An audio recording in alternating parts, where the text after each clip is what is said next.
अस्सलाम वालेकुम, welcome to maths learning platform. आज हम एक्सरसाइज 2.3 का सबसे जो लास्ट क्वेश्चन है, जो कि क्वेश्चन नंबर 3 है, उसको सॉल्व करने जा रहे हैं। तो उसमें जैसा कि आप देख सकते हैं स्क्रीन पे लिखा हुआ है सिंप्लीफाई। क्वेश्चन की स्टेटमेंट है simplify the following radical expression, यानी जो नीचे रेडिकल एक्सप्रेशन दिए गए हैं हमने उनको सॉल्व करना है। तो इसका फर्स्ट पार्ट है क्यूब रूट ऑफ -125। अब ये देखिए 125 को हम फैक्टराइजेशन करते हैं। अगर तो आपको फैक्टराइजेशन याद है तो आपको फैक्टराइजेशन करने की ज़रूरत नहीं, डायरेक्ट आप यहाँ पे लिख देंगे। लेकिन अगर आपको फैक्टराइजेशन नहीं याद तो आप इसको प्रॉपर सॉल्व करेंगे। तो आप जैसा कि देख सकते हैं कि ये 125 है, तो ये 2 के टेबल पे नहीं होगा क्योंकि इवन नहीं है। 3 के टेबल पे भी नहीं होगा क्योंकि इनका जो नंबर्स का सम है, 3 के टेबल का टेस्ट इस तरह से हम चेक करते हैं। 5 + 2 कितना हो जाएगा 7, 7 + 1 8, तो 8 आंसर आ रहा है। अगर सम करने से ऐसा आंसर आए जो 3 के टेबल पे डिवाइड होता हो तो वो नंबर भी 3 पे डिवाइड होता है। तो ये 5 पे होगा क्योंकि इसकी यूनिट प्लेस पे 5 लिखा हुआ है। तो 5 2 = 10 और 2 आगे कैरी चलेगी तो 5 5 = 25, तो 5 5 = 25। तो जैसे कि आप देख सकते हैं 125 की जो फैक्टराइजेशन है वो 3 टाइम्स 5 आए हैं। तो अब हम यहाँ पे लिखते हैं, माइनस को इधर ही लिखेंगे तो लिखने की ज़रूरत नहीं है। तो -5 × 5 × 5 ये हमने लिख लिया। अब आप देखेंगे कि आपका जो रेडिकल है उसकी इंडेक्स कितनी है, उसके अकॉर्डिंग इसकी जो पावर्स हैं हम उसको अरेंज करेंगे। जो हमारा रेडिकल है उसकी इंडेक्स 3 है, तो इसका मतलब इसको 5 की पावर 3 लिखेंगे। अगर ये स्क्वायर रूट होता तो हम लिखते 5 की पावर 2 और 5 की पावर 1 सेपरेट लिखते। तो इसको लिखेंगे 5 की पावर 3 और माइनस ये। अब हमने यहाँ पे लास्ट टाइम प्रॉपर्टीज़ में एक प्रॉपर्टी पढ़ी थी कि अगर जो एक्सपोनेंट है और जो रेडिकल की इंडेक्स है वो दोनों सेम हो तो वो रेडिकेंड के इक्वल आंसर आता है। अब ए यहाँ पे कोई भी नंबर हो सकता है, positive, negative, in the form of fraction, कैसा भी। तो यहाँ पे जैसे ए की जगह -5 है तो इसका आंसर आ जाएगा -5, क्योंकि ये इसकी एक्सपोनेंट, ठीक है, इसकी जो एक्सपोनेंट है वो और जो रेडिकल का जो साइन है वो दोनों क्या हैं, सेम है। तो यहाँ पे -5 आ जाएगा, ठीक है। हाँ, आप ये भी कर सकते हैं, मिसाल के तौर पर अगर ये माइनस है इसको आप किसी तरीके से एडजस्ट कर लें। जैसे फॉर एग्जांपल आपको पता है कि अगर आप इसको ऐसे भी लिखते हैं -5 की पावर 3, ठीक है। जैसे कि आपके माइंड में क्वेश्चन आ रहा होगा ये माइनस तो बाहर है इसके ऊपर, तो एक्सपोनेंट 3 नहीं है तो फिर कैसे इसको एडजस्ट कर लिया। तो आप इसको देखें -5 × -5 × -5, तो ये आपके पास बनेगा। इन दोनों को मल्टीप्लाई करेंगे +25, तो मल्टीप्लाई करेंगे -5, तो ये बनेगा -125। तो इस तरह से आप इसको, ये जो -5 की पावर 3 है इसको -5 की होल पावर 3 भी लिख सकते हैं। इसकी रीज़न क्या है, इसकी रीज़न ये है कि माइनस वाला जो नंबर है उसकी एक्सपोनेंट अगर ओड नंबर हो तो आपके पास माइनस बाहर आएगा। तो अगर आप इसके बाद एक स्टेप ये लिखना चाहते हैं, ये लिख के उसके बाद ये वाला काम कर लें, ठीक है, नहीं तो अदरवाइज़ ऐसे भी ठीक है। नेक्स्ट हम इसका सेकंड पार्ट सॉल्व करते हैं। नेक्स्ट हमारे पास जो सेकंड पार्ट है वो है 4th रूट ऑफ 32। अब 32 को भी पहले फैक्टराइज करते हैं। तो ये देखें एंड पे 2 है यानी इवन नंबर है तो 2 पे फैक्टराइज है। 2 16 द 32, 2 8 द 16, 2 4 द 8, 2 2 द 4। तो ये आप देख सकते हैं 1 2 3 4 5 टाइम 2 आया, 5 टाइम्स 2 आया। लेकिन यहाँ पे देखिए रेडिकल की जो इंडेक्स है 4 है, तो हम इसको कैसे लिखेंगे, 2 की पावर 4 सेपरेट लिखेंगे और 2 की पावर 1 सेपरेट लिखेंगे। अब हमने एक प्रॉपर्टी पढ़ी थी रेडिकल्स में, वो प्रॉपर्टी हमने कुछ इस तरह से पढ़ी थी कि अगर रेडिकल का जो साइन है वो 1 हो और 2 नंबर मल्टीप्लाई हो रहे हों इस तरीके से, तो हम क्या कर सकते हैं, उन दोनों को सेपरेट करके लिख सकते हैं इस तरह से, ठीक है। तो यही काम हम यहाँ पे करेंगे। तो 2 की पावर 4 का जो रेडिकल साइन है यानी 4th रूट है वो सेपरेट करेंगे, 4th रूट ऑफ 2 की पावर 4 और मल्टीप्लाई 2 की पावर 1 का 4th रूट। तो ये देखें यहाँ पे फिर दोबारा अगेन वो लास्ट जो क्वेश्चन है उसकी प्रॉपर्टी यूज़ हो जाएगी यहाँ पे, जो कि थी कि a की पावर n और इंडेक्स भी n, तो इसका आंसर आएगा a। तो ये वाली प्रॉपर्टी, और यहाँ पे आप देख सकते हैं कि यहाँ पे कुछ भी नहीं होगा। तो ये इसका जो आंसर है ये देखें एक्सपोनेंट और इंडेक्स दोनों सेम है तो 2 आंसर आ जाएगा। और ये वाला जो 4th रूट है ये आपके पास ऐसे रहेगा। तो ये इसका सेकंड पार्ट का भी आंसर आ गया। नेक्स्ट हम क्या करेंगे, थर्ड पार्ट की तरफ मूव करते हैं। थर्ड पार्ट करते हैं क्वेश्चन नंबर 3 का। थर्ड पार्ट हमारे पास है 5th रूट ऑफ 3 / 32। तो हमने एक प्रॉपर्टी पढ़ी थी, वो प्रॉपर्टी कुछ इस तरीके से थी कि अगर आपके पास दो नंबर्स डिवाइड हो रहे हैं, ठीक है, अगर आप हमारे पास दो नंबर्स डिवाइड हो रहे हैं और उनका nth रूट है, ये उनके ऊपर एक रेडिकल साइन है, तो हम इसको क्या कर सकते हैं, न्यूमरेटर का अलग से लिख सकते हैं और डिनोमिनेटर का अलग से लिख सकते हैं। तो ये वाली प्रॉपर्टी हम यहाँ पे यूज़ करेंगे। तो यहाँ पे हम लिखेंगे न्यूमरेटर का फिफ्थ रूट अलग करेंगे और 32 का जो फिफ्थ रूट है उसको अलग करेंगे। और यहाँ पे आप देख सकते हैं कि मैंने 32 की फैक्टराइजेशन की थी, 2 के 2 की पावर 5 आई थी। तो 3 की तो फैक्टराइजेशन मज़ीद नहीं होगी, तो हम इसको एज इट ही लिखेंगे फिफ्थ रूट ऑफ 3, और इसको लिख सकते हैं 2 की पावर 5 और यहाँ पे भी 5। और यहाँ पे अगेन हम वो प्रॉपर्टी यूज़ करेंगे, मैं यहाँ पे मेंशन करता हूँ कि a की एक्सपोनेंट n और इसकी इंडेक्स भी n, तो आंसर आएगा a। तो वो प्रॉपर्टी यहाँ पे यूज़ होगी डिनोमिनेटर में। तो हम यहाँ पे क्या करेंगे, यहाँ पे लिखेंगे fifth root of 3 divide by 2, तो ये आपके पास आंसर आ जाएगा। ये ऊपर वाला जो न्यूमरेटर है ये मज़ीद सॉल्व नहीं होगा क्योंकि 3 मज़ीद फैक्टराइज आपके पास नहीं हो रहा। तो जो फैक्टराइज हो रहा था, जो सिंप्लीफाई हो रहा था, उसको हमने डिनोमिनेटर को सिंप्लीफाई कर दिया। नेक्स्ट हम इसका फोर्थ पार्ट करेंगे। फोर्थ पार्ट हमारे पास है -8 डिवाइड बाई 27 का क्यूब रूट। तो यहाँ पे भी जैसा कि हमने ऊपर वाले क्वेश्चन में ये प्रॉपर्टी यूज़ की थी डिवाइड वाली, यहाँ पे भी हम क्या करेंगे, वो वाली प्रॉपर्टी यूज़ करेंगे और इधर हम मेंशन करते हैं। ये प्रॉपर्टीज़ मैं बार बार इस वजह से लिख रहा हूँ ताकि ये हमें अच्छे से माइंड में क्लियर हो जाए कि किस जगह पे ये वाली प्रॉपर्टी यूज़ कर रहे हैं और क्यों यूज़ कर रहे हैं। तो आप भी इसको लिखते हुए यूज़ करेंगे क्योंकि ये जो क्वेश्चन नंबर 3 हम कर रहे हैं ये भी आपको एज ए शॉर्ट क्वेश्चन पूछा जा सकता है। तो हमने लिख दिया -8, इसकी जो क्यूब रूट अलग कर लिया और 27 का जो क्यूब रूट है वो हमने सेपरेट कर लिया। ठीक है, अब आप देखें 8 को भी हम फैक्टराइज कर सकते हैं और 27 को भी फैक्टराइज कर सकते हैं। 8 को 2 के टेबल पे करेंगे तो ये हमारे पास 3 टाइम्स 2 आएगा। 27 3 के टेबल पे होगा क्योंकि 2 पे नहीं होगा, 3 पे हो जाएगा क्योंकि इन दोनों का जो सम करते हैं 2 + 7 वो इक्वल टू 9 होता है। तो सम करने से अगर ऐसा नंबर आए जो 3 के टेबल पे आता हो तो वो नंबर खुद भी 3 पे डिवाइड हो जाता है। ये 3 के लिए डिविजिबिलिटी टेस्ट है। तो ये हो जाएगा 3 9 ज़ा 27, 3 3 ज़ा 9 और 3 1 ज़ा 3। तो 3 टाइम ही 3 आया और 3 टाइम ही 2 आया। तो यहाँ पे हम लिखेंगे, क्या करेंगे, यहाँ पे हम लिखेंगे 8 की जगह पे लिख देंगे -2 की पावर 3 और इसका क्यूब रूट, और इसी तरह हम क्या करेंगे 3 की पावर 3 और इसका भी क्या आ जाएगा क्यूब रूट। ठीक है, इस तरीके से हम इसको नेक्स्ट लेके चलेंगे। अब आप देखें कि यहाँ पे ये वाला एक्सप्रेशन तो बिल्कुल ठीक है। अब ये माइनस को आप ऐसे भी रहने दे सकते हैं और माइनस को बेसिकली आप ऐसे भी लिख सकते हैं -2 की पावर 3। ठीक है, क्योंकि अगर इसको मैं ऐसे ये वाला रिज़ल्ट यूज़ करता हूँ जो कि बेसिकली हमने एक प्रॉपर्टी पढ़ी थी और हम यहाँ पे यूज़ करेंगे ये कि अगर किसी रेडिकल के एक्सपोनेंट और रेडिकल की इंडेक्स दोनों सेम हो तो आंसर ये आएगा। ठीक है, अब स्टूडेंट के माइंड में आता है कि ये यहाँ पे तो माइनस नहीं है, तो ये वाला माइनस फिर कहाँ जाएगा, ये माइनस की तो पावर ही नहीं है, तो फिर किस तरह से आंसर आएगा। ठीक है, तो वो आप माइनस इस तरह से एडजस्ट करेंगे।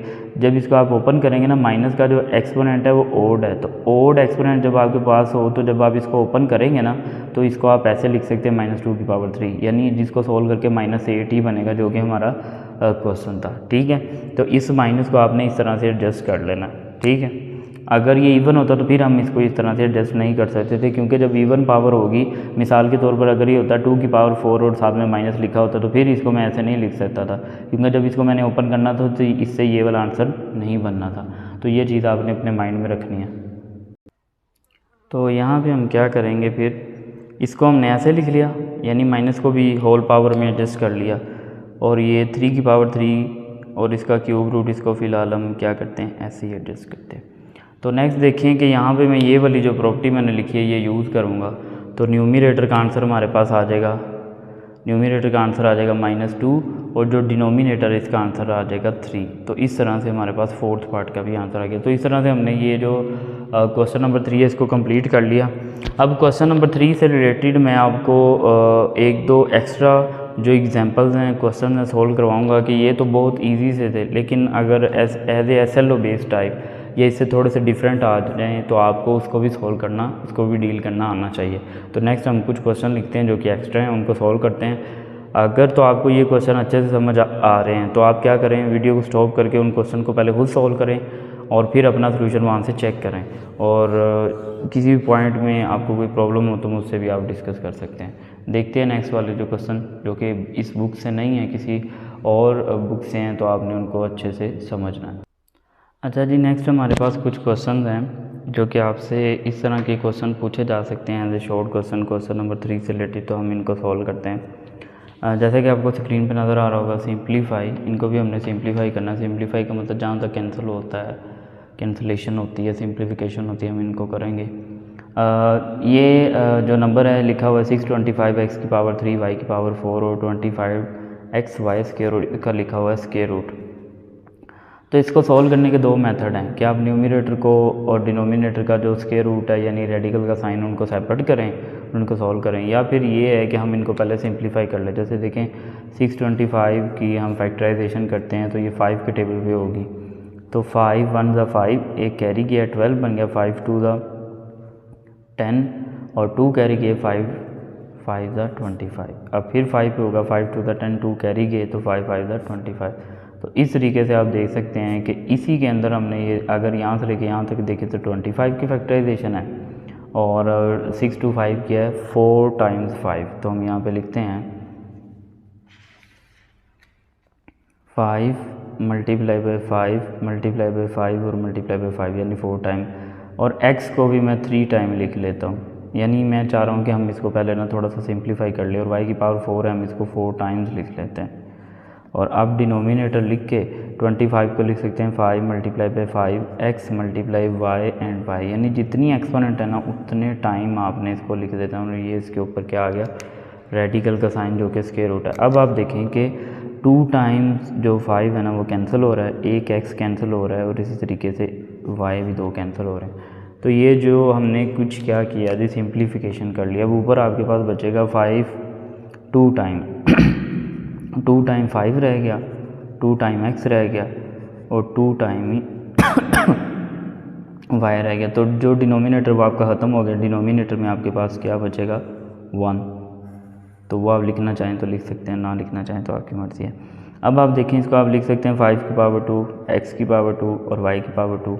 वो हमने किसके अकॉर्डिंग लिखा, बेसिकली ये जो ऊपर साइन है इसके अकॉर्डिंग लिखा कि ये स्क्वायर रूट है तो इसके साथ स्क्वायर कैंसिल होता है। अब हम यहाँ पे एक प्रॉपर्टी यूज़ करेंगे रेडिकल की, जो कि हमने पढ़ी है कि अगर एक रेडिकल और एक से ज़्यादा जो वैल्यूज़ हैं वो मल्टीप्लाई हो रही हैं, जैसे मिसाल के तौर पर a मल्टीप्लाई बाई b और इसका nth रूट हो, तो हम इसको लिख सकते हैं nth root of a multiply nth root of b, इस तरीके से। तो यहाँ पे भी हम ऐसे करेंगे, यहाँ पे हमारे पास 3 नंबर हैं, हम इन तीनों को सेपरेट करके लिखेंगे। तो वो बेसिकली कुछ इस तरीके से लिखेंगे 5 की एक्सपोनेंट 2 इसका स्क्वायर रूट, x की एक्सपोनेंट 2 इसका स्क्वायर रूट, y की एक्सपोनेंट 2 इसका स्क्वायर रूट। और इसके बाद हम एक और प्रॉपर्टी जो हमने पढ़ी थी और वो भी यूज़ करके यहाँ पे हम लिख सकते हैं, जैसे कि हमने प्रॉपर्टी पढ़ी थी कि अगर जो एक्सपोनेंट है वो और जो इंडेक्स है वो दोनों सेम होंगे तो रेडिकेंड आंसर आएगा, ये वाला रेडिकेंड, ठीक है। और जब इसका 2.3 का इंट्रोडक्टरी लेक्चर हमने पढ़ा था सबसे फर्स्ट वाला, उधर मैंने आपको बताया था कि ये जो स्क्वायर रूट होता है उसके यहाँ पे ना बाहर 2 लिखा भी होता है, सम टाइम लिखा हुआ भी आएगा और सम टाइम नहीं लिखा आएगा, तो दोनों का मतलब एक ही है। तो आप इसको ऐसे भी कह सकते हैं कि ये जो स्क्वायर रूट है ये कैंसिल हो गए, ठीक है, ऐसे भी समझ सकते हैं और ये वाला रिज़ल्ट भी यूज़ कर सकते हैं। तो आपके पास बाकी रिमेनिंग रह जाएगा 5xy। तो इस तरीके से हमने ये वाला जो प्रॉब्लम है सॉल्व कर लिया। ये बेसिकली आपकी बुक से डिफरेंट प्रॉब्लम है कि अगर इस तरह से आपको आ जाए तो आप इसको कैसे डील करेंगे, ठीक है। नेक्स्ट मूव करते हैं, हमारे पास है क्यूब रूट ऑफ 54 x की पावर 3 y की पावर 3 एंड z का स्क्वायर। तो 54 को पहले हम फैक्टराइज कर लेते हैं और देखते हैं कि इसकी फैक्टराइजेशन हमारे पास क्या आती है। 54 बेसिकली इवन नंबर है तो 2 पे फैक्टराइजेशन होगी, 2 2 ज़ा 4 और 1 कैरी 2 7 ज़ा 14। अब ये देखिए 27 आए 3 के टेबल पे होगा, 3 9 ज़ा, इस तरीके से। तो आप देख सकते हैं 1 टाइम 2 एंड 3 टाइम्स 3। तो यहाँ पे आप देखें पहले आपका रेडिकल की इंडेक्स क्या है 3, तो इसका मतलब आप 3 की पावर 3 को एक साथ लिखेंगे और 2 को सेपरेट लिखेंगे। तो लिखेंगे 2 मल्टीप्लाई 3 की पावर 3 x की पावर 3 है तो इसको ब्रेक करने की ज़रूरत नहीं है, इसकी पावर 3 लिखेंगे क्योंकि आपका जो इंडेक्स है वो 3 है। इस तरह y को भी ऐसे रहने देंगे, आप डॉट भी यूज़ कर सकते हैं और ये वाला जो साइन है मल्टीप्लिकेशन का ये भी, और z की पावर 2 इसको ऐसे रहने देंगे, ठीक है। अब हमारे पास टोटल पहले थी कितनी टर्म्स, 1 2 3 4, अब हो गई हैं 1 2 3 4 5 हो गई हैं। और 5 में से हम उनको सेपरेट कर लेते हैं जिनकी एक्सपोनेंट 3 है, और उनको सेपरेट कर लेते हैं जिनकी एक्सपोनेंट 3 नहीं है। तो 3 की पावर 3, x की पावर 3 एंड y की पावर 3, इसको सेपरेट कर लिया और इसका आ गया क्या, क्यूब रूट मल्टीप्लाई। उसके बाद जिनकी एक्सपोनेंट 3 नहीं थी, जैसा कि मैंने जिनको सेपरेट किया, जिनकी एक्सपोनेंट 3 थी वो बेसिकली हैं 3 की पावर 3, x की पावर 3 और y की पावर 3। अब उनको सेपरेट करेंगे अलग से, जिनकी एक्सपोनेंट 3 नहीं है, वो हैं 2 और z का स्क्वायर। तो इनको अलग से हम सेपरेट करते हैं, तो ये हमारे पास आ जाएगा 2z स्क्वायर और इसके भी क्या आ जाएगा, क्यूब रूट। अब ये देखें a की रेडिकल का साइन है और 3 नंबर हैं, तो हमने प्रॉपर्टी पढ़ी है कि हम इनको सेपरेट करके लिख सकते हैं ये। उसके बाद सेकंड x की पावर 3 और उसके बाद लास्ट पे y की पावर 3, इस तरह से। और ये जो लास्ट वाला है इसको एज इट ही लिखेंगे क्योंकि ये मज़ीद सिंप्लीफाई नहीं हो रहा। तो उसके बाद हमने अभी यहाँ पे जो हमने प्रॉपर्टी यूज़ की है, ना वो हम साइड पे लिख लेते हैं। वो प्रॉपर्टी ये यूज़ की थी कि अगर a b की जो रेडिकल है वो इकट्ठा लिखा हुआ है तो हम a का अलग लिख सकते हैं और b का अलग लिख सकते हैं। और यहाँ पे हम इन तीनों पे जो प्रॉपर्टी यूज़ करेंगे वो बेसिकली ये यूज़ करेंगे कि अगर एक्सपोनेंट और रेडिकल की जो इंडेक्स है वो सेम हो तो वो रेडिकेंड के इक्वल आंसर आएगा। तो यहाँ पे इन तीनों का जो आंसर है वो आ जाएगा 3x और y, और ये वाला सॉल्व नहीं होगा एक्सप्रेशन, तो इसका आंसर क्या करेंगे, ऐसे ही लिखेंगे 2z स्क्वायर का क्यूब रूट। तो ये हम जितना इसको सिंप्लीफाई कर सकते थे हमने इसको सिंप्लीफाई कर लिया। अब इसका थर्ड पार्ट देखते हैं जो कि दिखने में तो थोड़ा सा अजीब है लेकिन बहुत सिंपल सा है। आप देखेंगे 3y - 5 इसकी होल स्क्वायर लिखा हुआ है, ठीक है। तो आप देखें जैसा कि ऊपर स्क्वायर रूट है तो हम क्या करेंगे, इसको एक दफ़ा तो वैसे लिखते हैं और आपको पता है कि स्क्वायर रूट कैंसिल हो जाएंगे, तो ये क्या आ जाएगा 3y - 5। तो इस तरीके से ये एक ही लाइन का इसका सोल्यूशन था। तो आज की वीडियो हमारी यहाँ पे एंड होती है। इंशाल्लाह नेक्स्ट वीडियो में हम एक्सरसाइज 2.4 में जो एक्सपोनेंट के लाज यूज़ होने हैं उनको डिस्कस करेंगे और फिर उससे रिलेटेड उन लाज को यूज़ करते हुए हम क्या करेंगे, एक्सरसाइज को सोल्व करेंगे। तो आपने इस एक्सरसाइज को अच्छे से करना है, इसके जितने भी लेक्चर्स हैं उनको अच्छे से सुनना है, देन 2.4 पे आपने आना है ताकि आपको वो चीज़ें अच्छे से क्लियर हो। तो आज की वीडियो हमारी यहाँ पे एंड होती है। कोई भी किसी भी किस्म का पॉइंट अगर आपको नहीं समझ आया तो आप वो कमेंट्स में पूछ सकते हैं। डिस्क्रिप्शन में मेरा नंबर है, व्हाट्सअप नंबर है, उस पर आप टेक्स्ट कर सकते हैं, वॉइस मैसेज करके भी पूछ सकते हैं। तो इंशाल्लाह नेक्स्ट वीडियो में मुलाकात होगी एक्सरसाइज 2.4 के इंट्रोडक्शन के साथ। तब तक के लिए अल्लाह हाफिज़। अगर आपको हमारी वीडियोज़ अच्छी लगती हैं तो आप वीडियो को लाइक ज़रूर करें, कमेंट्स करें, और अगर आपको लगता है कि किसी जगह मज़ीद कुछ इम्प्रूवमेंट हो सकती है तो आप मुझे अच्छी सजेशन दें ताकि मैं उन पे मज़ीद काम करके आपके लिए मज़ीद हेल्पफुल काम कर सकूं। थैंक यू, अल्लाह हाफिज़।